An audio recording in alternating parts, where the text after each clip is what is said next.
মৌমিতার ঘরকন্যায় সকলকে স্বাগত জানাই। আজকে শীতের টাটকা টাটকা সবজি দিয়ে পাঁচমেশালি তরকারি বানিয়ে দেখাবো। আপনারা বিভিন্ন ধরনের পাঁচমেশালি তরকারি বানিয়েছেন, তবে এই রেসিপিটা অবশ্যই ট্রাই করে দেখুন, খেতে অসম্ভব সুন্দর হয়।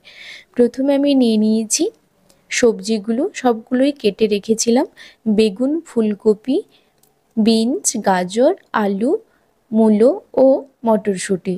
এখানে নিজেদের পছন্দ মতো সবজি অ্যাড করতে পারেন। কড়াইতে সর্ষের তেল দিয়ে তেলটা গরম হয়ে গেলে বেগুনগুলো দিয়ে বেশ লাল লাল করে ভেজে তুলে নিতে হবে। এরপরে ওই তেলে সর্ষের তেল অ্যাড করব, শুকনো লঙ্কা, তেজপাতা ও সাদা জিরে দিয়ে দিলাম। এরপর আলু, গাজর ও মূলোটা দিয়ে দেব। পরে বাদবাকি সবজিগুলো অ্যাড করব। এগুলো সেদ্ধ হতে অনেকটা সময় লাগে, তাই এগুলো অর্ধেক সেদ্ধ হয়ে যাওয়ার পর সমস্ত সবজিগুলো অ্যাড করব। ঢাকা দিয়ে 5 মিনিটের জন্য সেদ্ধ হয়ে এসছে। এরপর ফুলকপি, বিনস ও মটরশুঁটিটা দিয়ে দিলাম। দিয়ে নেড়েচেড়ে দিয়ে দেব স্বাদ মতো লবণ, হলুদ, লঙ্কার গুঁড়ো, আদা বাটা,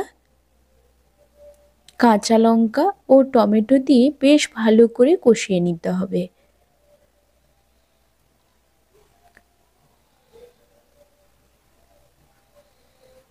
এরপর সামান্য পরিমাণ জল অ্যাড করব।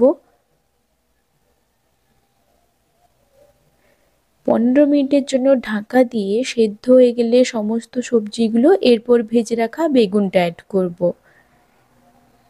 দিয়ে সবকিছু বেশ ভালো করে মিশিয়ে নেব।